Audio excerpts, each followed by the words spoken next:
Good and yourself, man? So far, so good. Here at the gym. Oh, there you go. You work there? Oh yeah, so kind of like I was mentioning, we call ourselves Beatdown Barbecue. Like I've been smoking food for about 13 years Okay. altogether. And earlier in the year, we needed a fundraiser for some stuff that we needed here at the gym.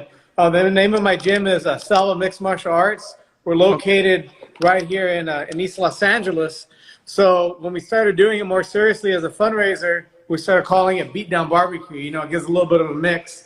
We Yeah. do mixed martial arts and barbecue. And interestingly enough, once this COVID quarantine hit, it started becoming a real income source so we can continue to pay our coaches.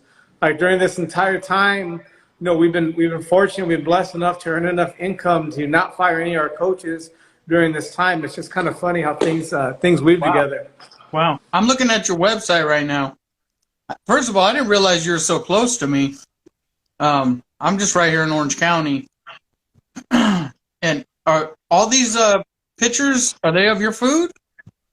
Yes, except for I used one stock one for the brisket was a stock picture. Okay. We threw that up real quick and in a hurry. But if you look at our Instagram, that's all of our food right there. Yeah, man. I'm gonna have to pay you guys a visit. Yeah, When you definitely. when you guys open? Sundays. We do every Sunday right here out of our parking lot located at Okay. 1725 Northeastern Avenue. It's all by pre-order because of COVID. Park your Oh, car, pretty. come in, and we go ahead and deliver it to you. I'm working Okay. it, my wife, and one of my other MMA coaches over here. Okay, sweet.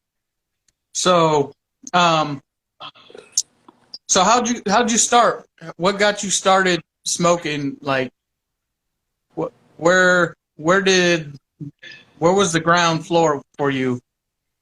Well, if we really want to go back, it'd be as a little kid. I like to eat, and I don't Yeah. like waiting for anyone to do anything for me. Okay. My grandma had stories of me at 3 years old trying to make my own eggs, and that's where cooking's always been something that I've liked. I've loved. I've worked almost every position in the restaurant industry. When I was 18, I started doing Brazilian Jiu-Jitsu, and I was younger, I was broke, and I figured, how could I be able to train and get some food. So I took a job as a dishwasher.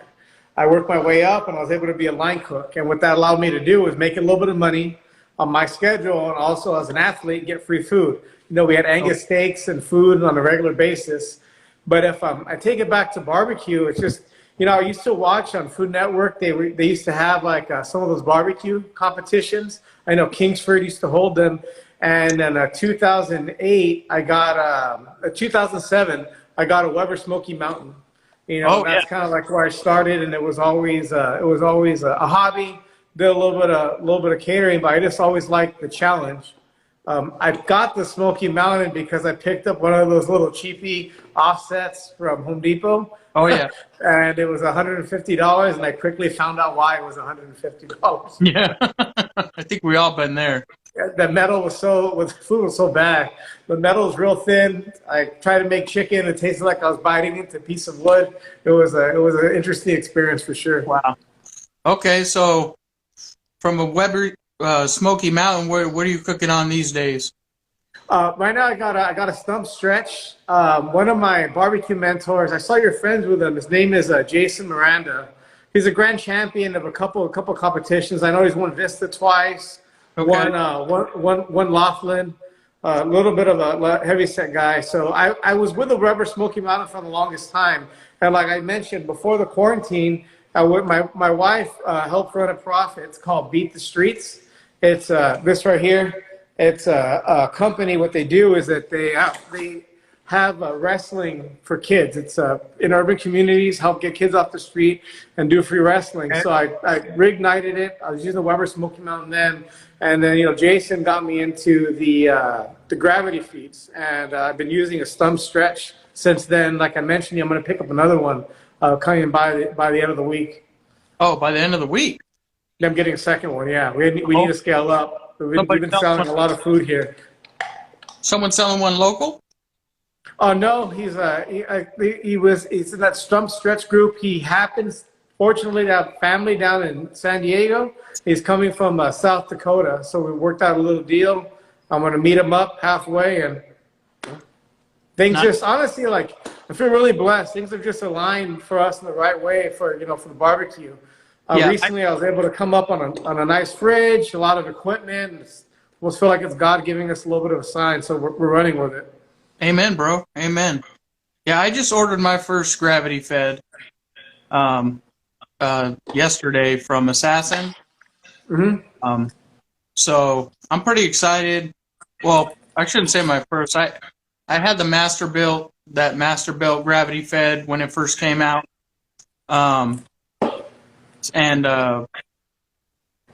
So but it'll be my first like high-end gravity fed. I guess they used to make stump smokers when Stumps first started. Stump used to have this company make them, and then I don't know what happened, but now he has his own company. So I've seen a few Stump smokers, not a whole bunch of them, but the quality looks superb. I see him. He's been making some very nice looking stainless steel smokers recently. I don't know if it's that same style, but did you order it off the website or? No, everything I've had. I've been lucky. I've gotten them used. So okay. Around here locally, believe it or not, I was actually able to find one. I also have a Fire Magic that I was using also. That they're pretty well designed, but I mean, for the amount of food that we're turning out, this gravity fed deal turns out really good tasting food. It's pain free. It really runs itself, and it's very economical on the fuel. I don't have to be watching it all night, tending the fire. And it's for the trade-off and for what I want to do with time management and other projects that we're involved in.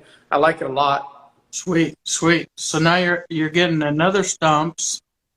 What would you like to get? I mean, if you could get anything, if someone dropped a blank check in your pocket and said, "Hey, go buy yourself a smoker," where would you? I decided to go with a second stretch just because I wanted to have two different cooking chambers.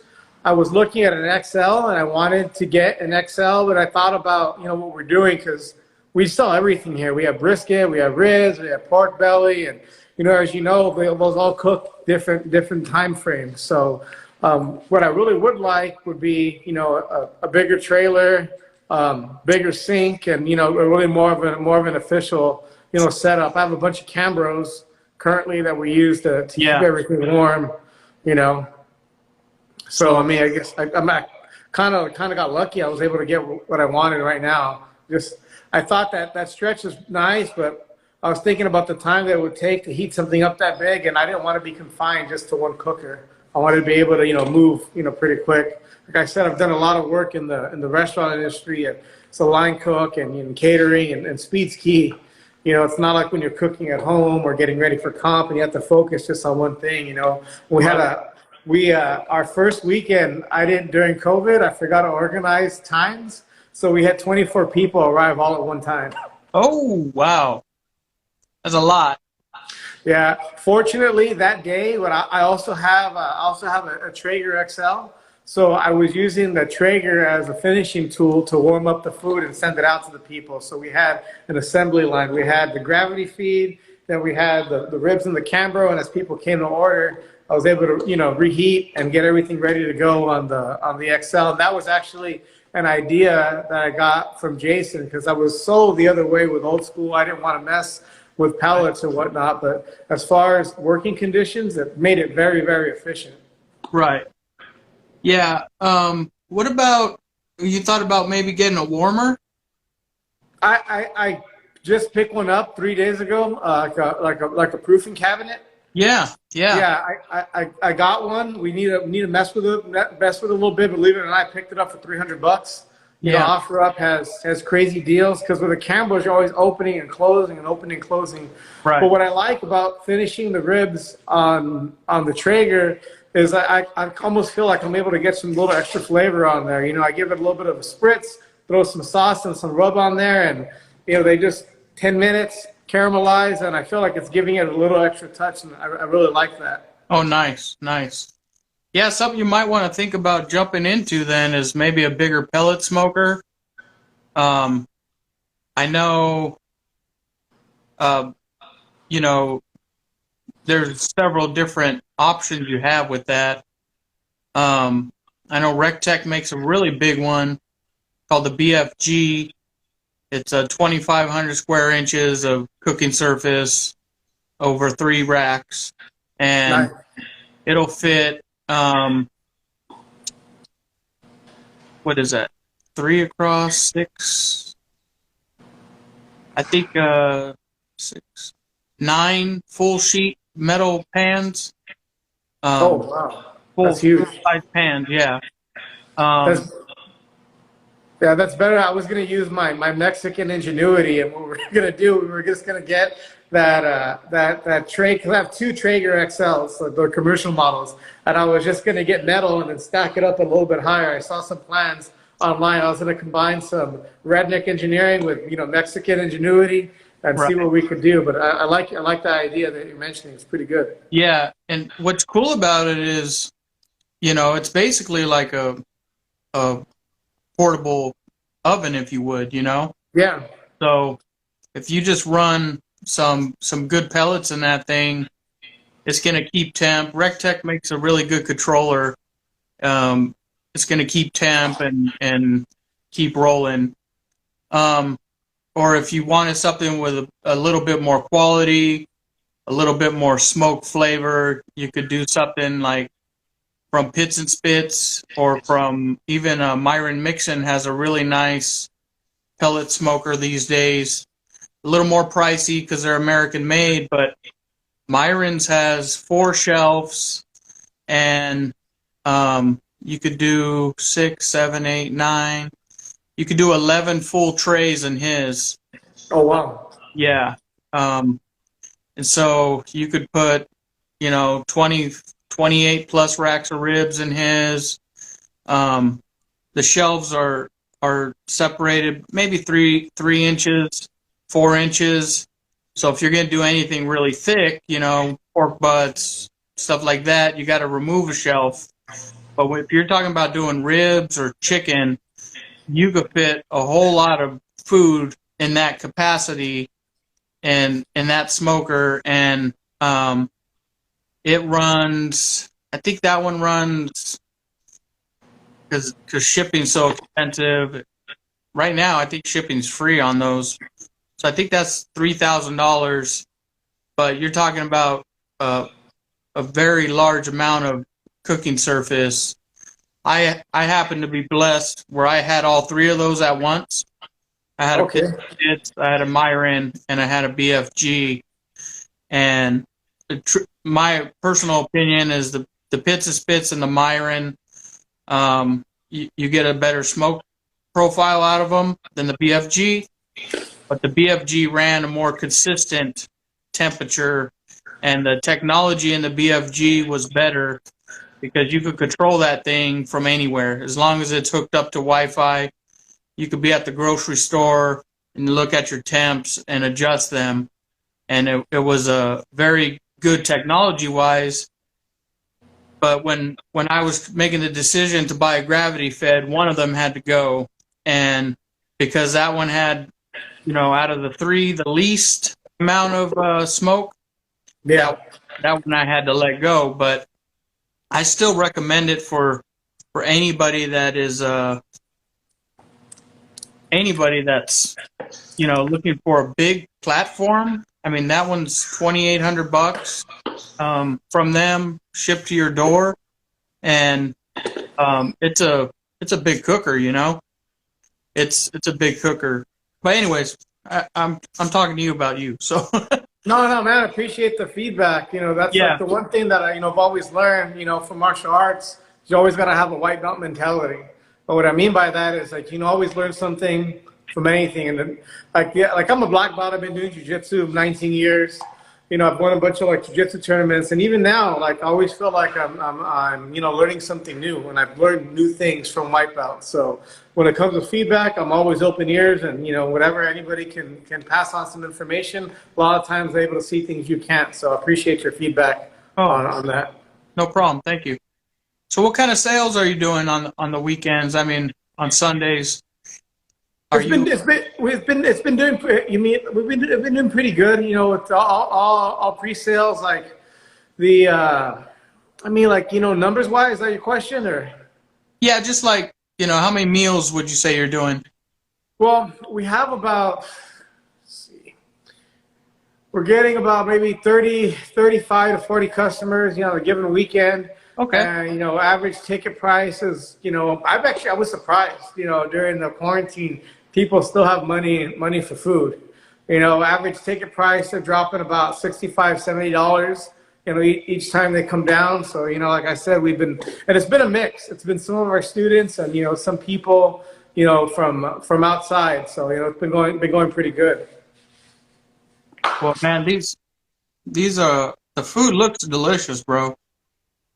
Food looks delicious. Yeah, my style is a little bit of a mix. There's some other people in the area, and they go like with the Mexican style. My opinion is, I think that's great. I live here in East LA. There's a lot of places I can go to get Mexican food. So right. I have like a little mix of like a Kansas City style with like, a little bit of heat. That's how I would describe it. I like, classic flavors. You like that? Let the smoke do the work for you. And so I've been cooking my whole life. So food's a big passion of mine. Always has been. And how big of a crew do you have out with you? Well, right now I do most of the stuff at night. My wife helps me. We get the sides together. Her mom will help out. Serving day, there's 3 of us. Actually, no, 4. One person will run to the cars. My wife does the sides. I'm slicing the meat, and then my main right-hand man, Manny, is putting everything together inside the foil tins. Nice. Yeah, and I was actually pretty best. There's another guy in the neighborhood over here, A's Barbecue, Chef Allen.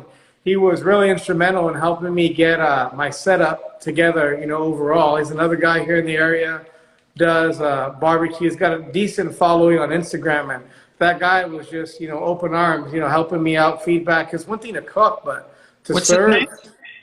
A's Barbecue, Chef Allen. Ace? A's, like the letter A. Yeah. Oh, A's. I think I've seen him. Yeah, he was very helpful and helped giving me feedback on the setup. He was one of the heat proofing cabinet and how I operate. The day of, because Alan Cruz. Yeah. Okay, I'll give him a follow. Yeah, he was instrumental in getting it set up. I'd always shoot him questions. Help me source different packing materials and everything. So nice guy. It's interesting because, these barbecue places, I think there's more of them than we realize around us, Yeah.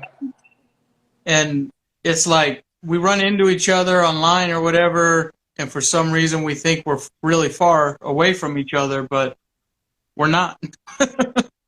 We're all around the same area, What I actually find kind of funny is that, I was watching these little food places that get opened up, and then there's All Flavor, No Grease in Compton, I think. That black guy, he's doing quesadillas and Mexican food, and we're swapping cultures. Like there's other people in East LA here that are doing barbecue, and then out over there in the more African American communities, they're doing tacos. I think it's awesome.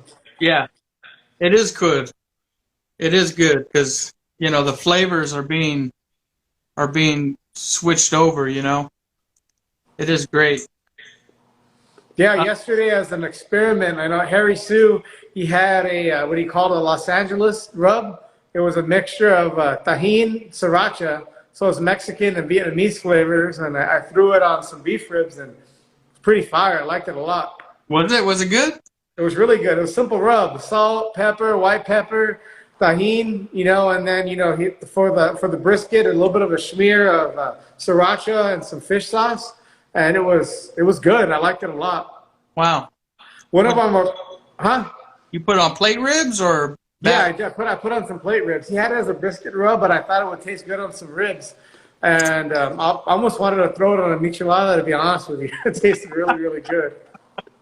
Right. One of our more popular items is I do a giant Korean barbecue rib. So we do a Korean barbecue marinade, and on a plate rib, and let it marinate for 24 to 48, 36 hours. Pop that up on the smoker, and I got that idea from that Netflix show, Ugly Delicious. I don't know if you've seen it. Yeah, I think so. Yeah, he was talking about how come nobody's mixed Korean flavors with American, and all I had to do was watch it once. Right on, bro. That came out really good.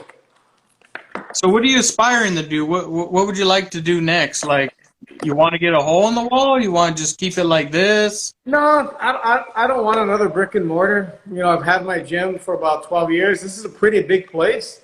That's 12,500 square feet. So there's plenty of room for activities. After the quarantine is over, I see us, this still helping support stuff that we do here at the gym, and just do what we're doing. Do it up on Sundays. It's been fun. It's been a blessing during the quarantine. Even though I've been busier than ever, it gives me something to do to break a little bit of the monotony that we have over here. So what I'd like to do, back to your question, is keep doing barbecue here on Sundays, and be able to provide good food for the community. Really, really what it's about. Awesome. Why don't you let everybody know how to find you on social media, your website? Yeah, definitely. So Instagram, it's Beatdown BBQ, BATDOWN. Our school's website is selvabjj.com. That's SELVABJJ.com. We're located here right by Cal State LA. Our website is beatdownbbq.com.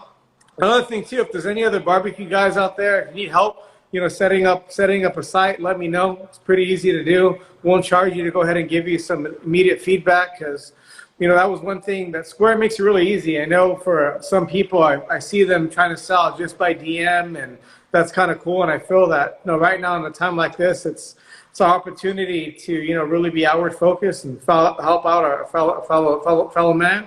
So if you need any help, reach out to me. It took me 30 minutes to set up that website that you have right there. They make it really easy with a shopping cart. You don't need an EIN. You can use a personal social if you wanted to, because this is an opportunity, for us to adapt or not. I think, right now, it's time for everyone to do that. Yeah. And one of the reasons why I wanted to do this style of, I don't know if you call it a podcast or what, because number one, I was a little bored. Number two, I see people getting interviewed in podcasts and stuff, and it's always the big guys getting interviewed, which is very helpful for us to watch, but nobody really hears about what the small guys doing, what the backyard guys are doing, what the small manufacturer guys are doing, So I thought, well, I'm going to start interviewing people and giving people a half hour to get to know the viewer and to just kind of get the word out on what they do and why they do it and how it started and where they want to end up, and so far this will be probably the 7th one. I just got done doing one when you messaged me, so it was good, and I'm just gonna keep doing this, interview whoever wants to be interviewed, Yeah. One thing I'd like to tell you guys that I've noticed, because I've been smoking food for a while, but as far as getting involved in the barbecue community, it's really only been this year. And I've been impressed with how friendly and open everyone's been. It's not like that in what I do in Brazilian Jiu-Jitsu and fight gyms. Maybe because we have to fight each other, one day, but people just aren't as giving. But I think when it comes down to good food, the one thing I'd like to compliment the barbecue community is everybody just being, win-win. I reached out to the Barbacoa boys, and they gave me a little bit of, we talked a little there, and I shared a little bit of our story, and they gave me a follow. And they're they're a pretty big deal. And Jay's a really nice guy. I've had nothing but good experiences in this, and I look forward to that. So I think what you're doing is awesome, and we all got to get across the finish line, or the food line, I should say, together. Yeah, right. It gets a little different when you you start talking to competition guys, because they're like what you said with the MMA. You know, everybody's always competing against each other. So competition guys, they don't like you coming around looking at what they're doing too much, but but you know, that's just part of the competition world. But Yeah, I actually did one competition in 2010. It was a church competition. That's why I really fell in love with it. I got to use my Weber Smoky Mountain. Got second place in ribs. where was it out? Man, it was a church that my ex-girlfriend, well, my wife's not here, but my ex-girlfriend had dragged me to. Calvary Chapel, I think, had done like something small in 2010, like, locally. Oh, Of a Calvary. little barbecue thing. It wasn't anything real Okay. big. It was small. I had a little bit of fun. Like a lot of people out there, I was just using Meathead and AmazingRibs.com for reference. Yeah. I think that guy's gotten so many people their starts, and it's amazing how much info he has on there for free. Oh yeah, yeah. Yeah. He's going to go down in history as one of the most helpful people out there when it comes to sharing knowledge and stuff like that. I watch a podcast that he's on once a month, and he's an older guy. I didn't realize he's in his 70s, and Yeah. and just to get the information from him is great. He's definitely a big help to the barbecue community. Yeah, So- back in the day in 2010, he featured a steak that I did on his Facebook page. So it was pretty cool. But yeah, man, if you're in the area, come check us out. Send me a message before you want to come down and make sure, reserve you a spot. We look forward to chopping it up a little bit.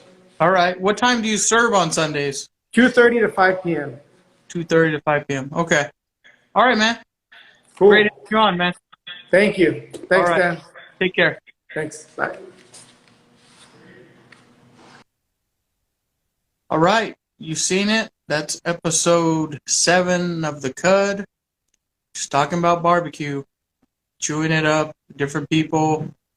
Thanks for watching. Like, subscribe. If you would like to get interviewed on The Cud, go ahead and shoot me a PM, DM on Instagram, or PM on Facebook. Let me know. If you're watching this on YouTube and you'd like to get interviewed, shoot me something in the comments, and we'll figure it out. We'll get you interviewed. Take care. Peace.